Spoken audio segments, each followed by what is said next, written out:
Did you ever wonder how the everyday items your grandparents trusted could end up being now illegal? These items shaped ordinary routines in their homes, sitting on shelves in kitchens and in workshops without anyone questioning their safety. And if the things they relied on carried dangers we never saw coming, what else have we overlooked? Mercury glass thermometers were something almost every grandparent kept tucked away in a kitchen drawer or medicine cabinet, sitting there like a tiny silver secret no one ever questioned. Back then, seeing that bright metallic line move up and down felt like watching real science happen right in your own home, and nobody knew that this simple tool carried a danger far larger than its size. People trusted these thermometers because they were reliable, they were familiar, and they were passed down through generations. What folks never realized was that one slip, one crack, or one drop on the bathroom floor could release a toxic metal that never goes away.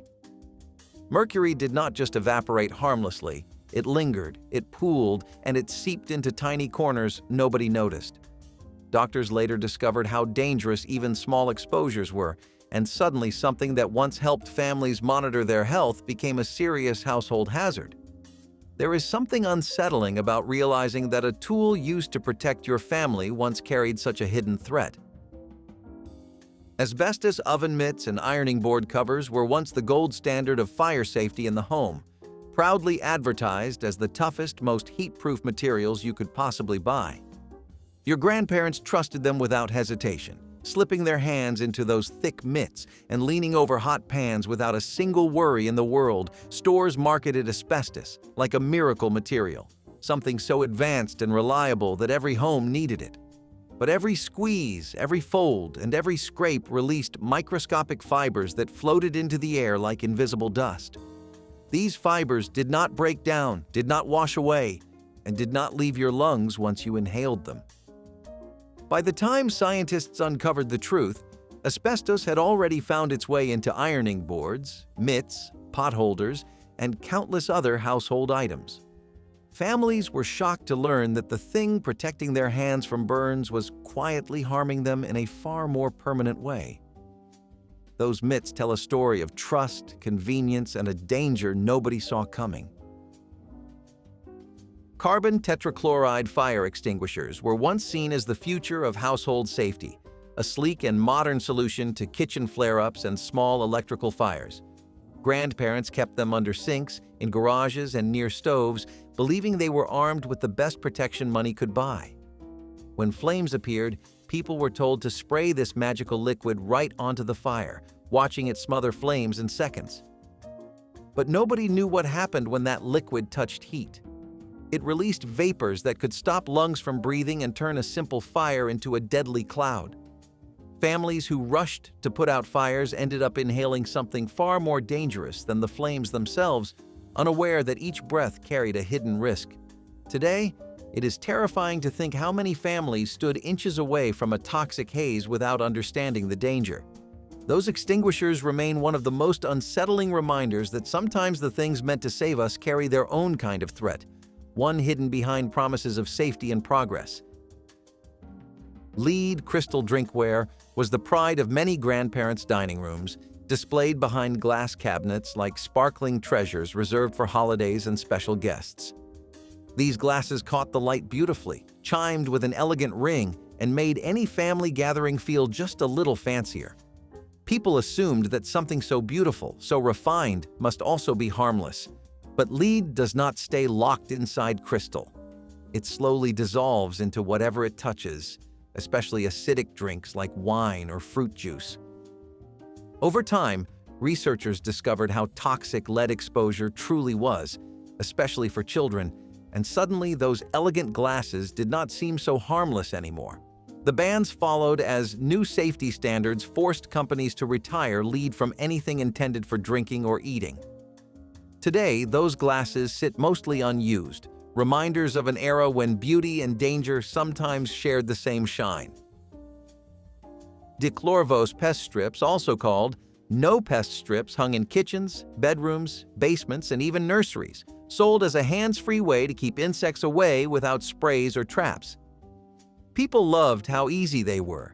Just hang a strip, forget about it, and let it silently do its work for weeks at a time.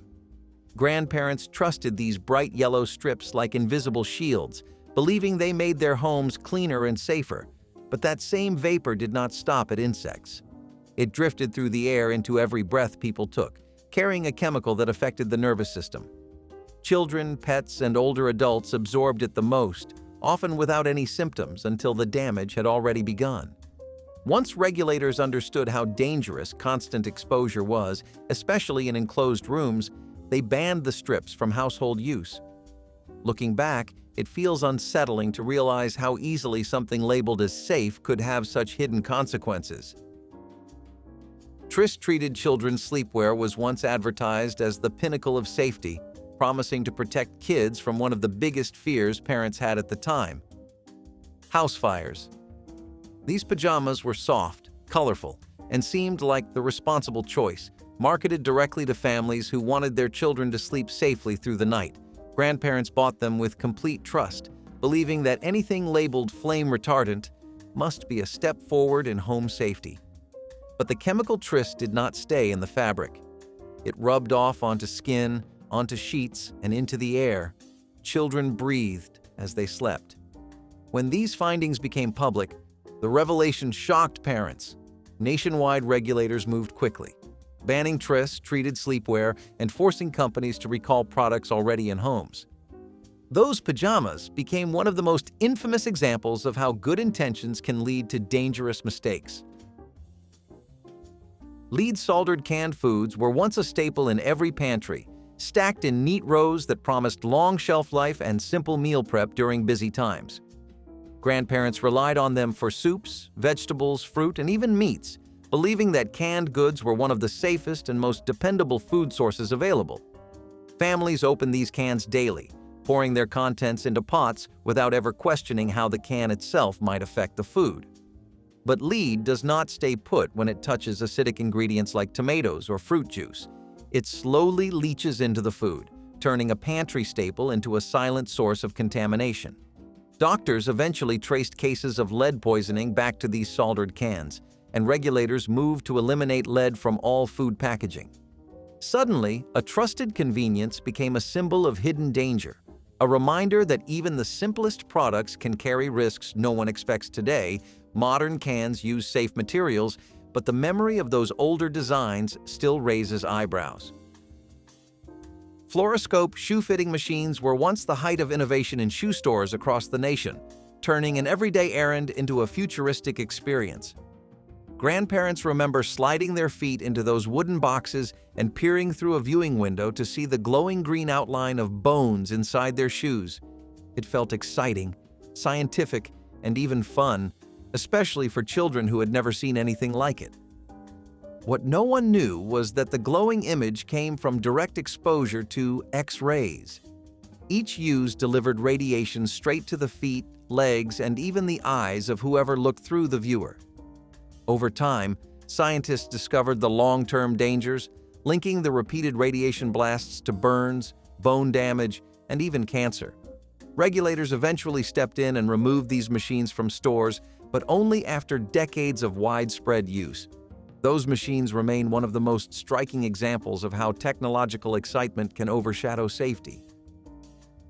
High-voltage tube televisions without shielding were once the centerpiece of American living rooms, flickering with static and delivering the evening news in a warm glow that families gathered around.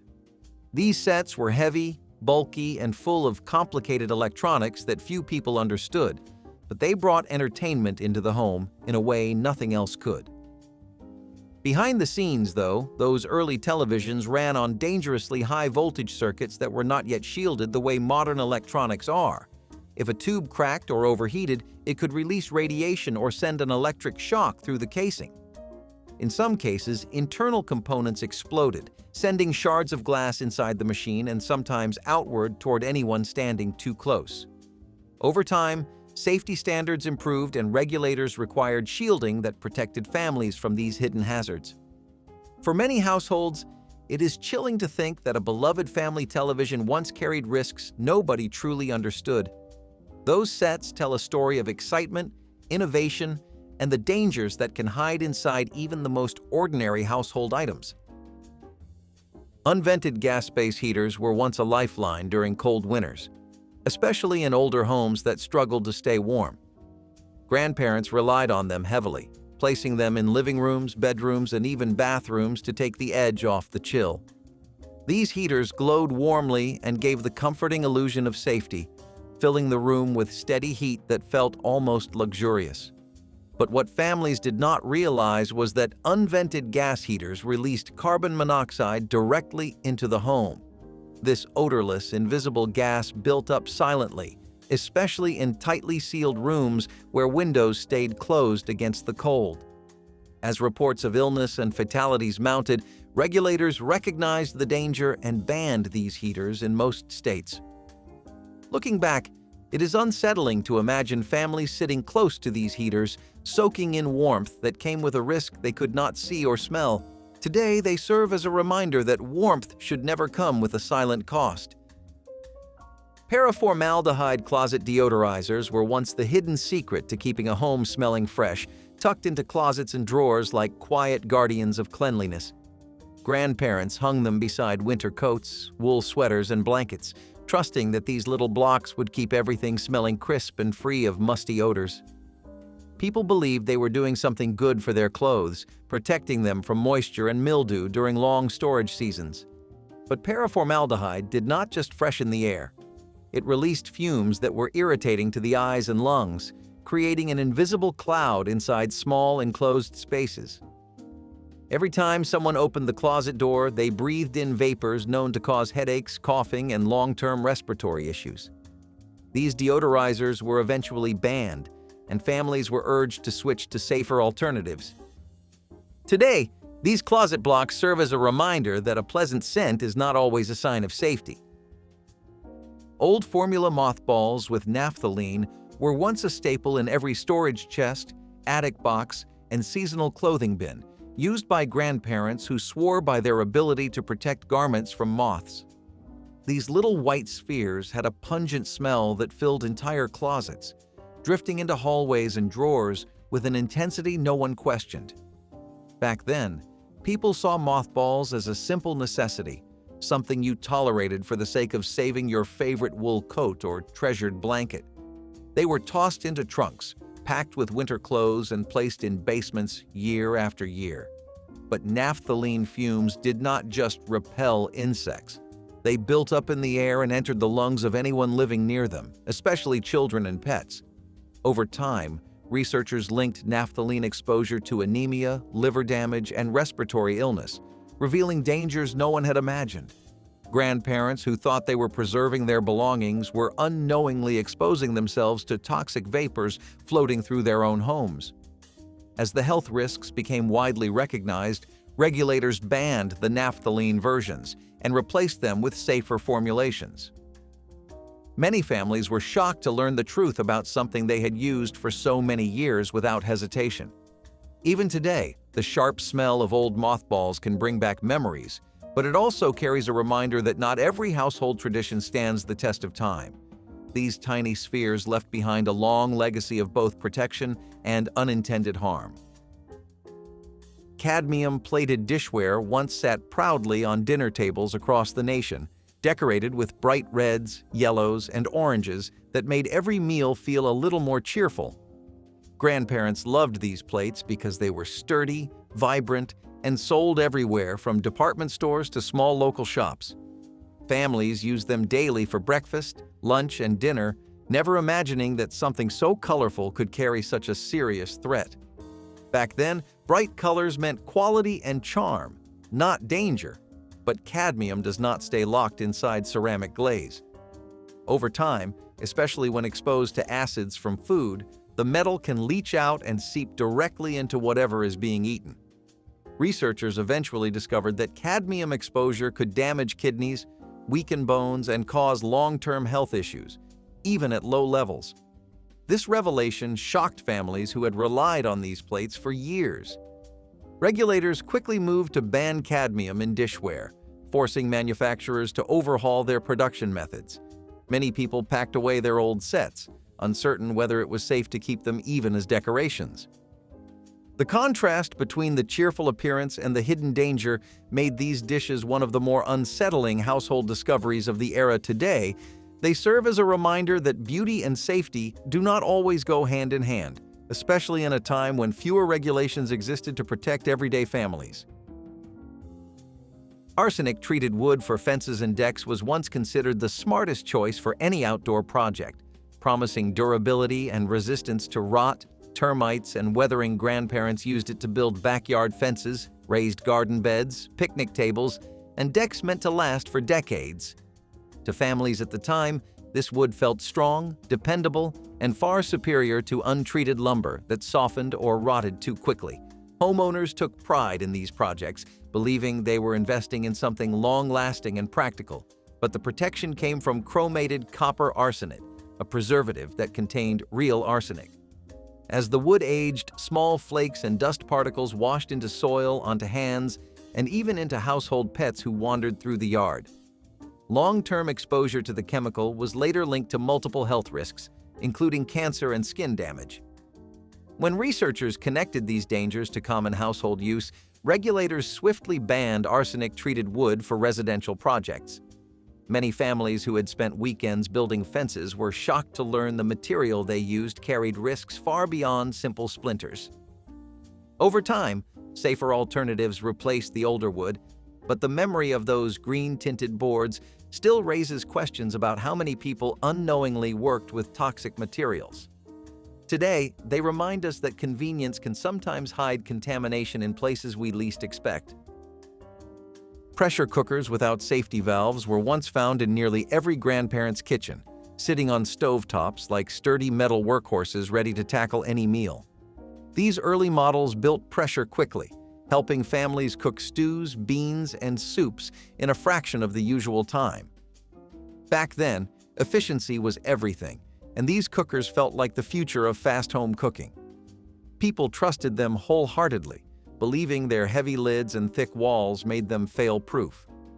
But without proper safety valves, internal pressure had nowhere to escape when temperatures got too high.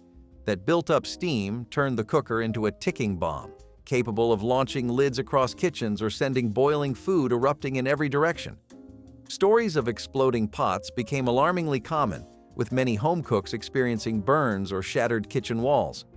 When regulators finally stepped in, they began enforcing strict safety standards that required multiple release mechanisms. Modern pressure cookers are far safer, but those older models left a legacy of caution in many households. Grandparents who lived through these accidents often share their stories with a mix of humor and relief, but the danger was real and unforgettable. Today, it is difficult to imagine using a pot that could explode without warning, yet it was once a routine part of home cooking. These early cookers serve as a reminder that progress sometimes comes with painful lessons. Household bug bombs with DDT were once considered the ultimate solution for any insect problem, filling homes with a haze of chemicals that promised to wipe out everything from roaches to ants.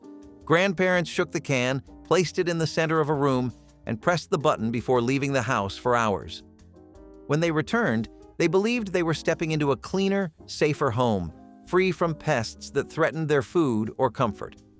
Back then, DDT was widely trusted, seen as a scientific miracle that protected crops, homes, and even public spaces.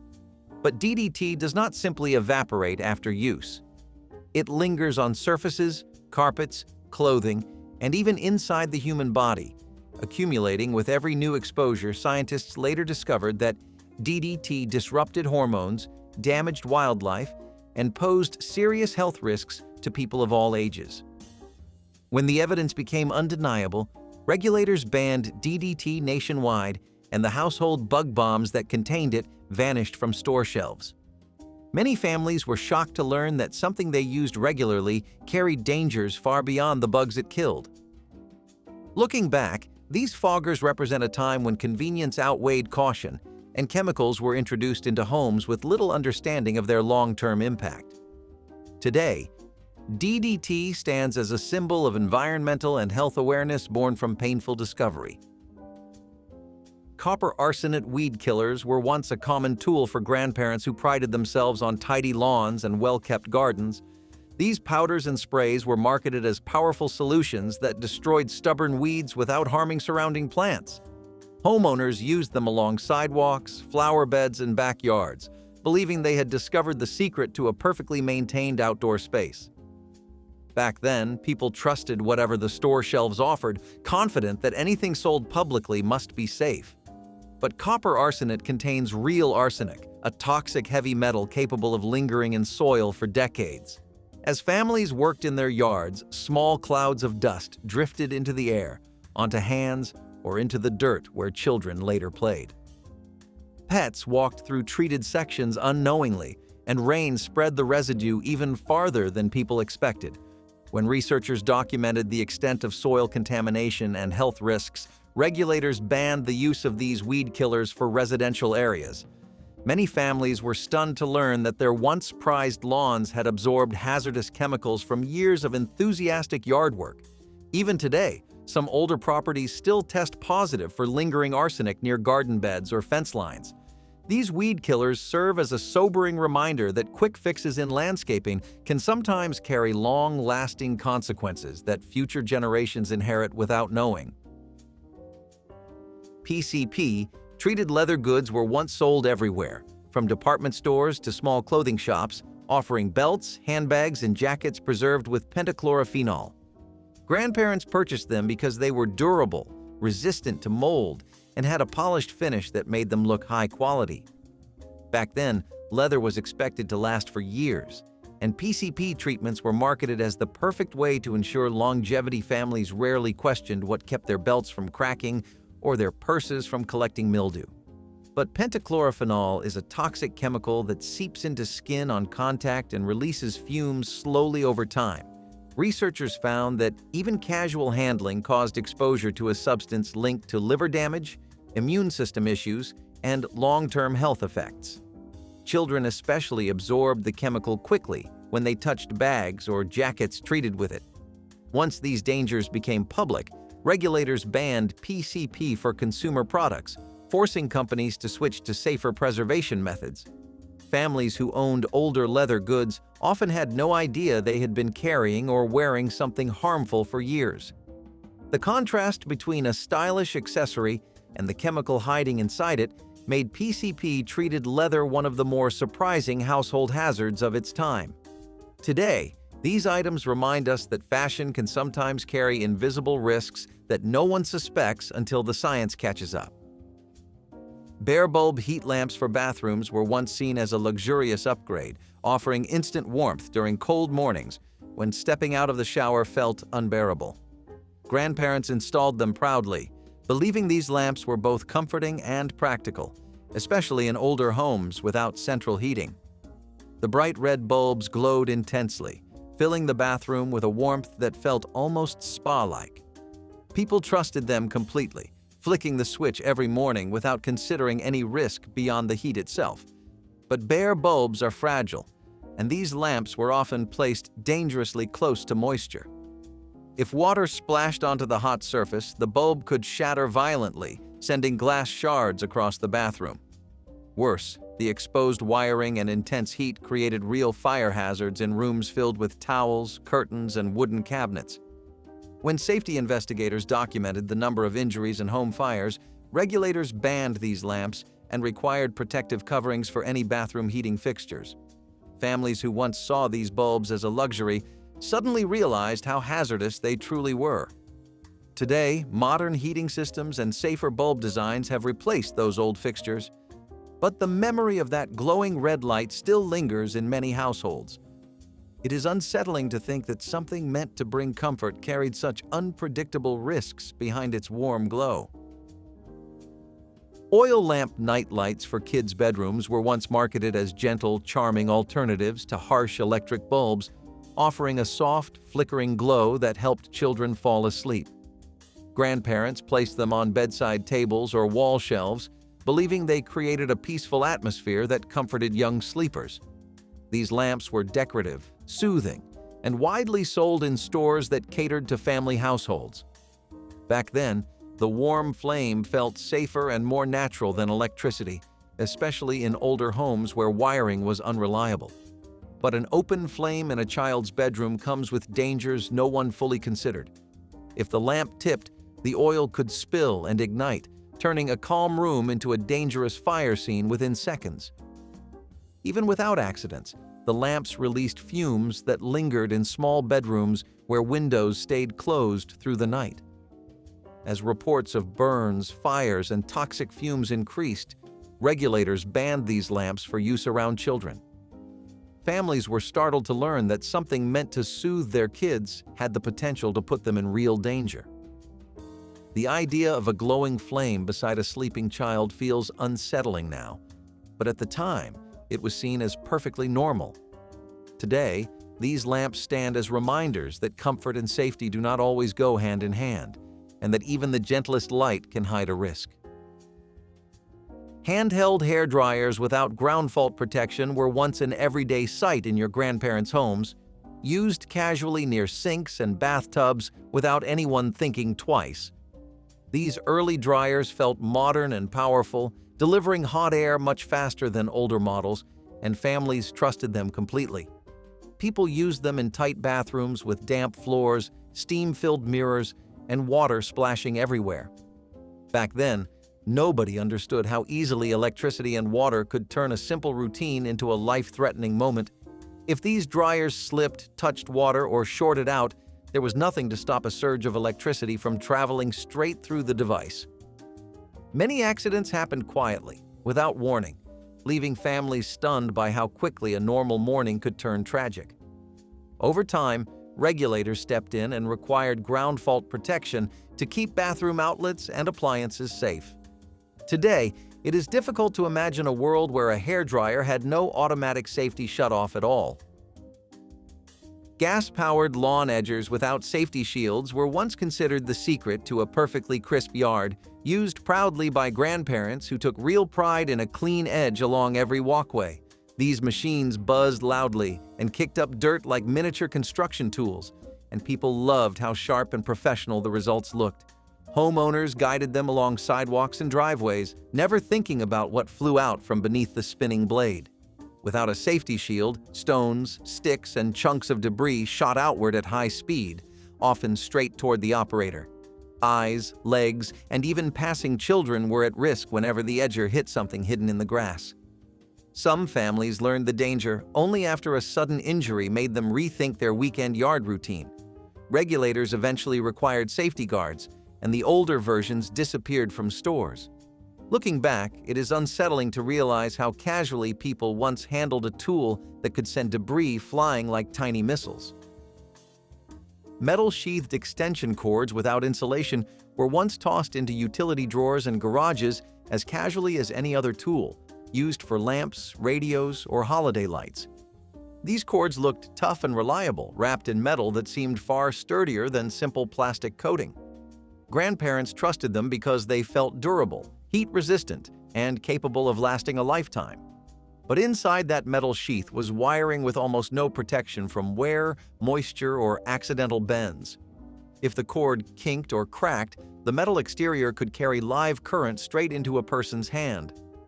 Shocks were common, and some were severe enough to send people to the hospital. House fires also started when sparks jumped from exposed wiring onto carpets or wooden floors. Once regulators understood the risks, insulated cords became mandatory, and the older versions were banned from sale. Today, it is astonishing to think that something as ordinary as an extension cord once posed such a serious electrical hazard. Bare metal playground slides without coatings were once a familiar part of childhood, rising tall and gleaming under the summer sun. Grandparents remember them fondly, climbing the ladder with excitement before racing down at full speed. But these slides had a hidden danger that only revealed itself on hot days. Metal absorbs heat quickly, and by midday the surface could become scorching to the touch. Children sat down expecting fun, and instead burned the backs of their legs, screaming as they slid downward on what felt like a metal griddle. Some kids suffered blisters, and many avoided playgrounds during the hottest months, even though nobody understood the real cause at the time. Falls were common too, since the metal became slick with morning dew or rain. Regulators later required coated surfaces to prevent burns and injuries. Today, these slides are remembered with a mix of nostalgia and disbelief at how dangerous they truly were. Flammable aluminum Christmas trees were once a dazzling holiday trend, shimmering like something from the future and reflecting the glow of colorful lights. Grandparents loved how bright and modern they looked, turning living rooms into sparkling winter displays.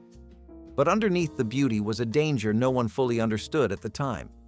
These trees were often paired with rotating color wheels and hot electric bulbs, all placed dangerously close to thin metallic branches. If a wire sparked or a bulb overheated, the aluminum surface could catch fire in an instant. Whole trees went up quickly, giving families little time to react as decorations turned into flames. Many people only learned the risk after tragic holiday accidents led to national warnings. Regulators later banned the most dangerous models and required strict fire safety standards for anything with metal components. Today, these trees serve as a reminder that even the most cheerful traditions can hide real hazards when safety takes a backseat to style. Saccharine-sweetened soft drinks were the original promise of guilt-free pleasure. The 1950s called them miracle sodas, offering sweetness without sugar, calories, or consequence. Housewives stocked their fridges with shiny cans of Diet Cola, proud to serve something modern and figure-friendly. It seemed like a revolution, proof that science could outsmart nature. But by the late 1960s, lab tests told a different story.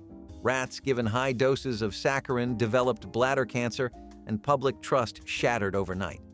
The reaction was immediate. Panicked consumers poured out bottles, and news anchors warned of poison in your pop. It became the first true food scare of the modern age, and every can of soda turned into a question of faith. People learned that even sweetness, when manufactured, could carry a sting. Though later research softened the panic, the damage was done. The first wave of diet drinks disappeared, leaving behind fear and confusion. People realized that artificial could mean dangerous, and zero-calorie might come with a hidden cost. Saccharine eventually returned under tight regulation, but it never regained the innocent glow it once had. What began as liberation through chemistry ended as a cautionary tale of too much faith in innovation. Roller rinks in the 1970s were the ultimate hangout. You had the flashing lights, the disco ball, and enough polyester to start a fire just by walking. But the real wild card? The music. No one blinked when Rinks blasted explicit disco tracks over the loudspeakers while underage kids zipped around with sticky slushies in hand. The lyrics were often loaded with innuendo, suggestive metaphors, or sometimes just straight-up raunchy lines. But hey, if it had a funky beat, it made the playlist. It was not about lyrics, it was about the vibe. You had 8-year-olds skating in a circle to songs that would raise eyebrows today at a high school dance. And this was not just some fringe rink in the middle of nowhere. This was normal. Parents sat in the stands eating nachos while Donna Summer or the Village People gave their best PG-13 performance. It was a time before clean edits, before parental warnings, before anybody really asked, "Hey, should we be playing this for kids?" Spoiler alert, nobody asked. But if you think that was questionable, let's talk about what came on the TV while kids were watching cartoons on a Saturday morning, right between episodes of Scooby-Doo and The Jetsons. Pesticide fog trucks driving through neighborhoods were a surreal but common sight in the 1970s. These trucks rolled slowly down suburban streets, spraying thick clouds of insecticide to fight mosquitoes and pests. Kids treated it like an event, running and biking through the mist as if it were a game. Children pretended they were racing through magical clouds, laughing as the thick fog wrapped around them, never realizing the danger. Parents stood on porches, waving as kids disappeared into the haze, assuming it was safe fun. The chemical smell clung to hair and clothes long after, becoming part of the memory. The sweet, chemical smell hung in the air, and parents rarely worried about what it meant. Communities trusted that if the government sent a truck, it must be safe. In reality, these sprays often contained chemicals now known to be harmful. The image of children laughing as they disappeared into white clouds of pesticide is both nostalgic and unsettling. At the time, it felt magical, like running through fog, but today it is seen as one of the more reckless habits of the era. Riding in the back of pickup trucks on public roads was almost a rite of passage for anyone growing up in the 1980s. If you lived in a small town or even a suburb with a little more open road, you knew exactly what it felt like to sit on that cold metal bed, holding onto the side rail while the wind tried its best to carry you away. It was not just transportation. It was a feeling. One of those small ways the world made kids feel older than they were. Parents did not question it, neighbors did not blink, and the police did not chase you down for it unless you were doing something truly ridiculous. It was freedom in its purest form. The danger was always there, hiding behind every sharp turn or sudden stop, but people back then shrugged off danger like it was a mosquito. Today, though, you do that once and you will get pulled over so fast your heart will leap out of your chest. Modern laws do not care that it was fun or that it felt like magic. They care that it is unsafe and unpredictable. Maybe that is the part that stings a bit. Nothing gold can stay, not even a childhood moment carved into the memories of an entire generation. Nowadays, everyone buckles in, plays it safe, and misses out on something they never knew they needed. Raw milk was once the pride of the American farm, bottled straight from the source and sold in glass jars. People swore it tasted better, richer, creamier, and somehow more real. In the 1950s, it was still common to see it on grocery shelves, untouched by modern processing. But beneath the nostalgia was danger. Without pasteurization, raw milk carried bacteria that caused tuberculosis, salmonella, and other deadly diseases. Rural families, especially in dairy states, considered pasteurization unnecessary city talk. They trusted their cows, their neighbors, and the land itself. Unfortunately, nature is not as kind as nostalgia remembers. It hides danger even in the things we love most. Families believed they were drinking nature's perfect food, not knowing that it sometimes carried the very thing that made them sick. Eventually, stricter food laws swept across the country, forcing dairies to heat-treat every drop before it hit the store. Raw milk became illegal in most states, a symbol of both freedom lost and safety gained. To some, it was government overreach. To others, it was salvation. Either way, the days of milk straight from the cow were gone for good. Saturday morning cartoons were a sacred ritual. You poured yourself a bowl of cereal, plopped down in front of the television, and prepared to spend the next few hours in a sugar-fueled animation binge. But sprinkled between all those talking animals and laser-blasting space battles? Beer ads? That's right. Alcohol companies had no problem promoting their newest brew to an audience still wearing footy pajamas. You could go from He-Man saving the universe to a slow-motion pour of foamy beer into a frosted mug, all in the same commercial break. And these were not vague nods to adult life. We are talking full-on beer jingles with catchy tunes and smiling actors, clinking glasses in backyard barbecues. Kids grew up humming these tunes without even knowing what they were singing about. To the networks, airtime was airtime. If it sold, it played. No one raised a red flag. Parents were more worried about how many Pop-Tarts you ate than whether your favorite cartoon was brought to you by a six-pack of light beer. And when the commercials ended, you ran outside with your friends. No shoes, no helmets, just two wheels and a scraped knee waiting to happen. Mercury thermometers in every home were a household staple. Slender glass tubes filled with shiny liquid mercury sat in medicine cabinets across the country. Parents shook them down with a snap of the wrist and placed them under tongues or arms to check for fevers. Children often marveled at the silver liquid, watching it roll smoothly inside the tube. Some kids even cracked them open on purpose, pushing the beads across tabletops like tiny toys. The shimmering globes split and reformed, sparking wonder instead of fear. Families simply swept them away or flushed them, never realizing the invisible danger left behind. Sometimes thermometers broke, and kids played with the tiny mercury beads as if they were toys. The danger of mercury poisoning was not widely understood, and cleanup often meant sweeping the beads into a dustpan or simply ignoring them. These thermometers were accurate and affordable, which is why they were everywhere. Today, digital alternatives have replaced them, but for families in the 1970s, the Mercury thermometer was as common as aspirin.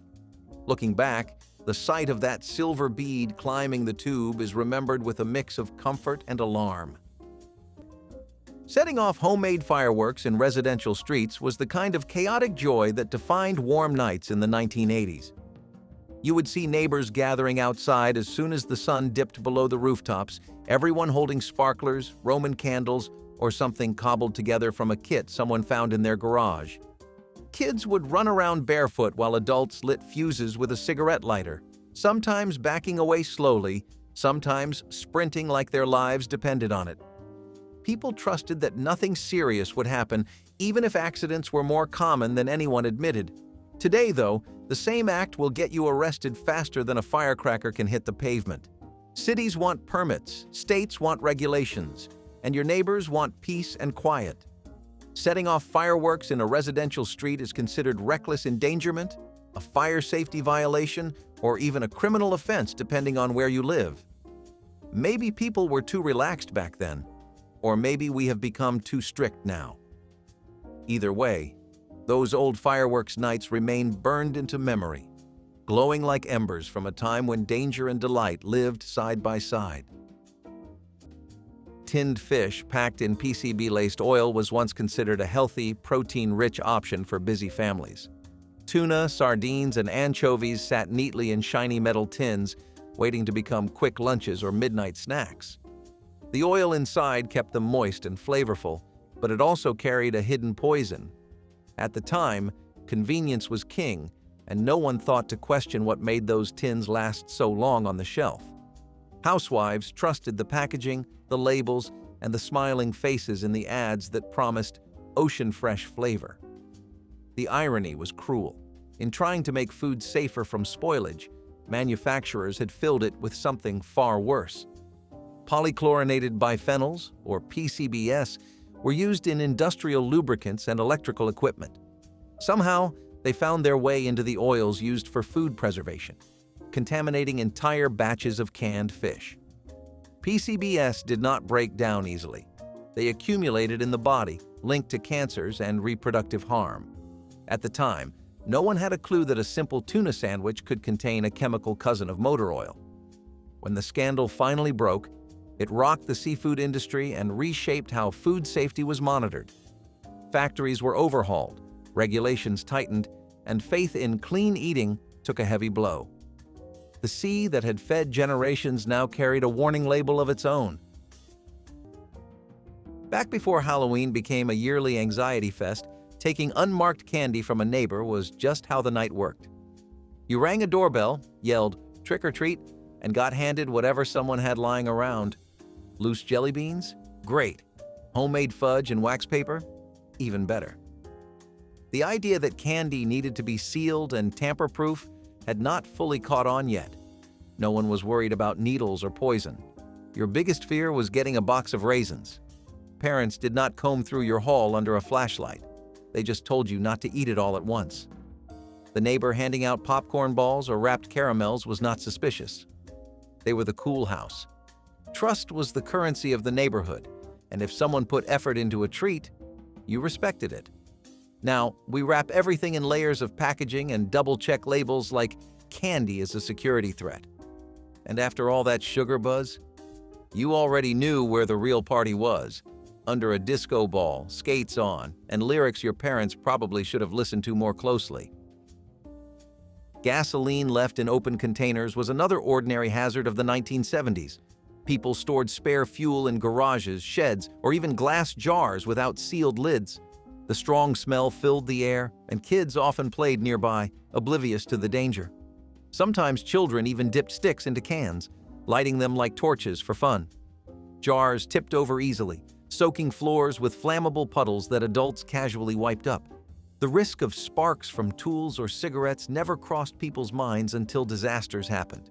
It was seen as practical, having extra gas on hand for lawnmowers, cars, or emergencies. Plastic containers with safety spouts did not become common until much later.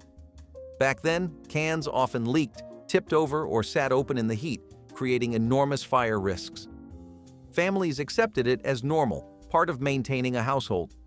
Only in hindsight does it seem shocking how casually people treated something so volatile. For many, the smell of gasoline in a garage is a powerful memory of childhood, both nostalgic and unsettling given what we now know. Letting teenagers drive before they had permits was one of those small rebel traditions that most families did without saying a word about it. You would be sitting in the passenger seat, barely tall enough to see over the dashboard, and your parent would pull into an empty parking lot and hand you the wheel. It felt like magic, like you had been invited into a secret club made up of older siblings, cousins, and neighbors who had all learned the exact same way. Sometimes families did it on quiet back roads, other times on long stretches of farmland where no one would bat an eye. But today, the idea of letting a teenager touch a steering wheel before the state says so is treated like a criminal act. The penalties are strict, the warnings are loud, and the law does not care about tradition or family or the gentle passing of skills from one generation to the next. Something gets lost when rules tighten up like that. It was a moment where an adult looked at you and silently said, "I trust you." And maybe that trust meant more than anything else you learned that day. Brominated vegetable oil, or BVO, was the secret ingredient that made 1950s fruit sodas look and taste so good. It kept the citrus flavor evenly mixed, preventing that oily layer from rising to the top. The chemistry was clever, the flavor refreshing, and the bright bottles flew off the shelves. For decades, no one questioned what brominated meant. It just sounded scientific, and science meant progress. But studies later revealed the truth. Bromine compounds did not just disappear. They built up in human tissue, especially fat, leading to headaches, memory loss, and nerve issues. It was found in everything from orange soda to sports drinks, hiding behind harmless-sounding labels. Teenagers drank it daily without a clue that it shared a chemical base with flame retardants. When that fact hit the headlines, even the most loyal soda drinkers turned queasy. The same chemical family used in flame retardants was floating in your orange soda. When the public finally learned, it was too late for many. BVO had been in use for over 30 years. The Food and Drug Administration eventually banned it, leaving soda makers scrambling for safer replacements. Still, those who grew up in that era can probably remember the taste: sweet, fizzy, and unknowingly toxic. Once a beacon of connectivity, the payphone stood as a testament to public communication. Scattered across urban and rural landscapes, they offered a lifeline, a portal to distant voices. Indeed, finding a forgotten quarter in the coin return slot felt akin to winning the lottery, a small urban treasure hunt that could brighten any day. As cell phones became our constant companions, the need for these metal guardians waned, and they vanished from our streets. Yet, their iconic image lives on in movies and memories, a relic of a time when staying in touch meant a pocket full of coins and a booth around the corner. Drinking fountains in schools with lead pipes were part of everyday life. Children lined up between classes to sip water that tasted slightly metallic, never questioning it. Schools built decades earlier often had plumbing filled with lead, and no one thought about what it meant for health. The water often had a sharp, tangy flavor that kids grew used to, chalking it up to school water. Teachers reminded children to drink plenty on hot days, believing they were doing good. No one realized those same sips carried unseen risks that would be banned later. Teachers encouraged kids to stay hydrated, believing the fountains were harmless. The reality is that generations of students were unknowingly exposed to lead through something as simple as drinking water. Regulations later forced replacements, but in the 1970s, the practice was widespread. The image of students leaning over chrome fountains, water dripping down their chins, is a nostalgic one, but also a reminder of how hidden dangers shape childhood in ways no one saw coming. Letting kids roam malls unsupervised all day was practically the unofficial hobby of the 1980s. Parents would drop you off in the morning, wave from the car window, and trust that you would be exactly where you said you would be even though you almost definitely were not. You could walk from store to store with a soda in your hand, listen to music at the record shop, play a few rounds in the arcade, and spend hours people-watching in the food court. Today, though, letting a young child wander a mall alone is enough to trigger a welfare investigation. The same freedom that once helped kids grow independence is now seen as neglect. The world is sharper now, more suspicious, more protective in ways that would have baffled an entire generation of parents. Maybe there is a reason for that, maybe not, but that freedom taught kids how to navigate the world on their own 2 feet. It was messy sometimes, and maybe reckless, but it built memories that still make people nostalgic whenever they walk past an old storefront or hear the hum of an escalator. Prepackaged luncheon meats were a post-war convenience that fit neatly into America's new rhythm: busy days, quick lunches, no waste. Sliced, sealed, and ready to eat, these meats were the modern worker's dream. They filled sandwiches, lunchboxes, and picnic baskets across the nation. What no one realized was that heating them could trigger a dangerous reaction. The nitrates used to preserve their bright pink color produced nitrosamines, chemical compounds linked to cancer. Commercials showed happy families eating these sandwiches in spotless kitchens, while factories quietly churned out meats laced with preservatives no one could pronounce. It was the dawn of the convenience age, when speed and shelf life mattered more than nutrition. And like so many mid-century innovations, it took years before anyone asked what we were actually putting in our bodies. For years, people fried or broiled their sandwiches, unknowingly creating toxins right on their stovetops. Once scientists uncovered the truth, the industry was forced to reformulate, and entire brands vanished overnight. Luncheon meat never quite recovered its innocence. What was once a symbol of post-war efficiency became a reminder that convenience can carry a hidden cost. Before digital streaming platforms like Spotify, the audio cassette reigned supreme, offering a personal touch to music curation through the creation of mixtapes. Philips launched this innovative format in the 1960s, transforming cassettes into powerful means of expression beyond mere songs. Despite being overshadowed by CDs and MP3s, cassettes have seen a revival among those nostalgic for a tangible music experience. Mixtapes, meticulously assembled, symbolized affection and personal milestones, embodying the art of sharing music intimately. The ritual of rewinding tapes may have faded, but the essence of mixtapes endures, evoking a bygone era where music sharing was a thoughtful, personal gesture. Today, the audio cassette remains a beloved relic, celebrated for its role in crafting heartfelt musical narratives. Asbestos insulation in houses and schools was once hailed as a miracle material. Fireproof, cheap, and easy to install, it was used in walls, ceilings, and floor tiles across America. Schools were filled with it, and homes relied on it for insulation. No one questioned its safety. In fact, it was praised for protecting against fires. Kids sat in classrooms surrounded by asbestos panels, completely unaware of the danger. Maintenance workers handled it daily, stirring up dust that would later prove deadly. The risks were invisible, and that made them more insidious. By the time warnings became widespread, millions had been exposed. Today, asbestos removal is a costly and carefully regulated process, but in the 1970s, it was simply part of construction. What was once seen as progress is now remembered as one of the most hazardous building practices in modern history. Adults bringing open beer cans in cars was the kind of thing that felt like second nature during the 1980s. You would see someone pull up to a friend's house, step out of their car, and casually place their half-finished can of beer on the hood while they straightened their jacket. No one thought anything of it. Road beers were just how things were, especially on long trips or lazy afternoons where responsibility felt like a distant rumor.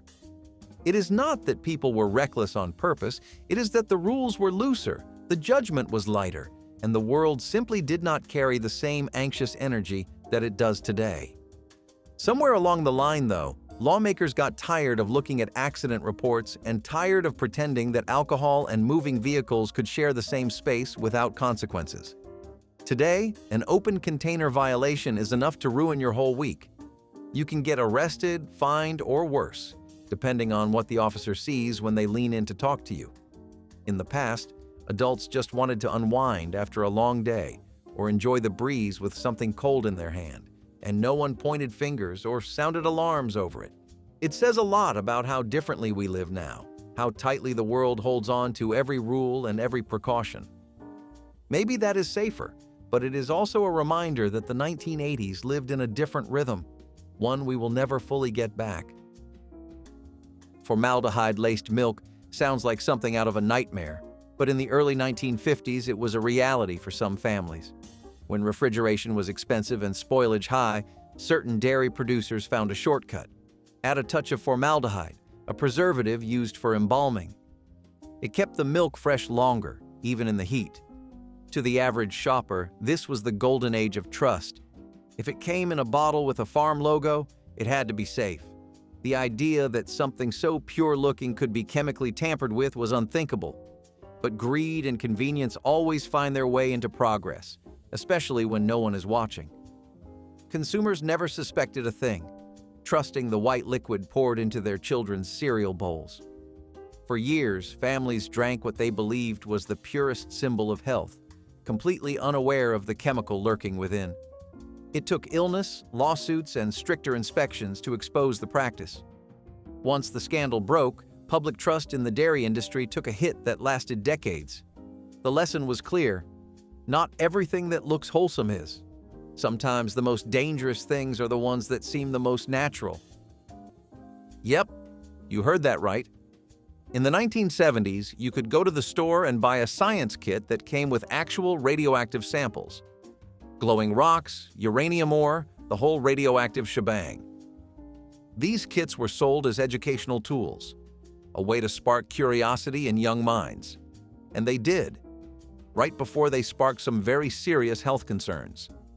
Back then, no one batted an eye. Parents figured if it came in a box with a smiling cartoon scientist on the front, it had to be safe. Kids were in their rooms waving Geiger counters around like they were playing laser tag, all while absorbing trace amounts of nuclear material.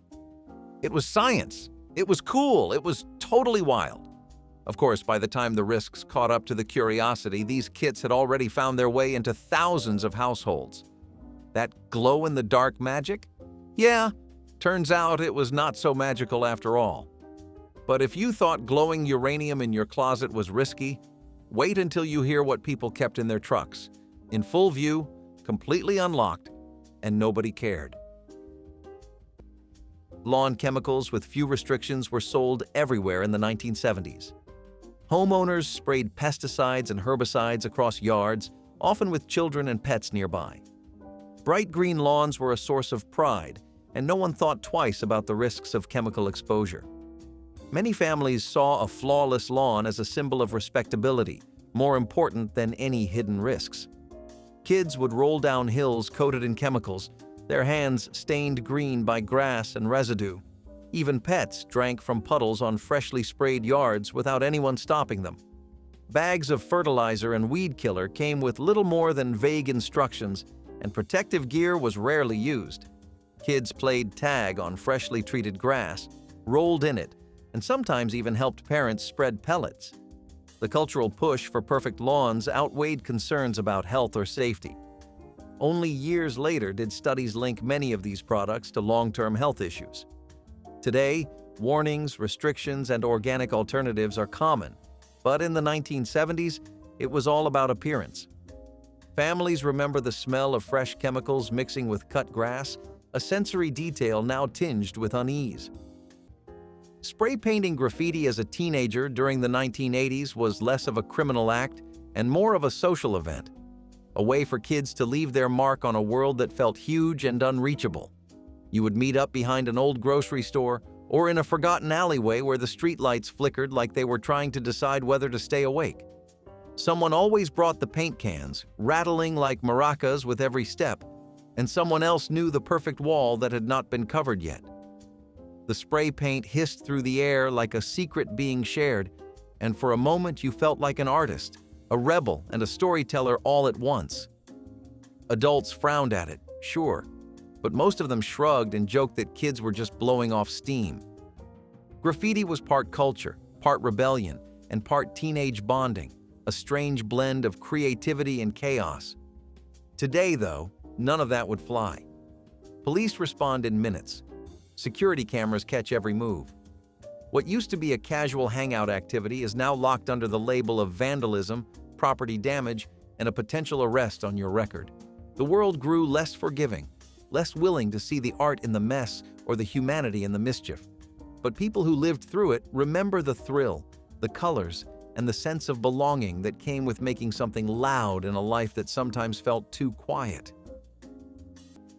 If any of these forgotten household risks stirred a memory or a shock, share your story in the comments. Tap like to help others rediscover the truth, and subscribe so you never miss the history hiding in your own home.